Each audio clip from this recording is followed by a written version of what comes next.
Well, right now, if you're waiting for a service dog on a wait list, it could take up to 2 years to get a dog. That's a long wait for veterans or people with disabilities to get help. So one nonprofit group is working to help make sure that raising puppies is easier so they can reduce that wait list time. Joining us live this morning is PenFed Credit Union CEO James Skank and PenFed Foundation President Andrea McCarran.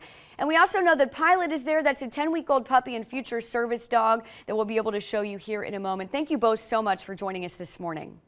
Thanks for having us. The need for puppy raisers who are volunteers like me is just critical in Cincinnati and across the country right now.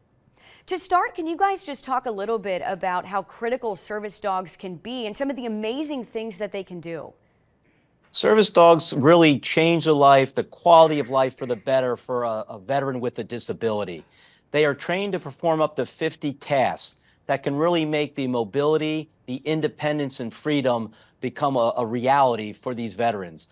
They do everything from turning on a light to going to a grocery store, but it really is the process of getting more folks involved in raising them, and it doesn't require any special skills. So what is the process then to become one of these puppy raisers, and what does that training look like? Well, Pilot is just 9 weeks old. He's the 6th service dog I've trained for a veteran or first responder with a disability. Generally, we volunteers get these puppies at about 8 weeks of age, and we keep them until they're 18 months of age. Our primary role is to socialize them, because if you think about what a veteran does on a day-to-day basis or anyone else with a disability, they go to the grocery store, they go to the movies, they go to restaurants, maybe they travel on an airplane or a train, maybe they like sports or live concerts. So our role is really to expose and socialize these puppies to places like that so they will be prepared and undaunted and fearless in those environments.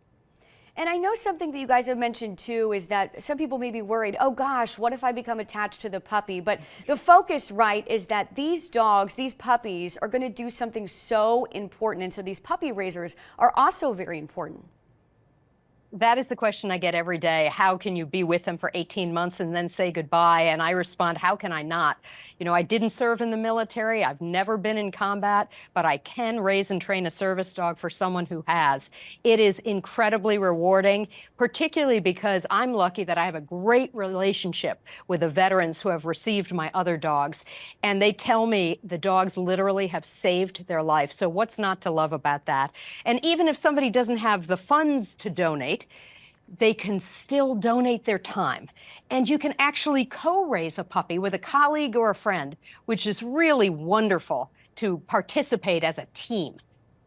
Well, we have run out of time, but before we go, I did want to ask you both, where can people go for more information to learn how they can become a puppy raiser and help out with this? They can come to our website, penfedfoundation.org, and learn more. What we need is more volunteers and more employers that are willing to let their employees bring service dogs to the workplace while they're in training. Awesome. Thank you both so much for joining us this morning, and thanks for the work that you're doing to help our veterans and those with disabilities. We really appreciate your time. Amber, we'll go back to you. Definitely.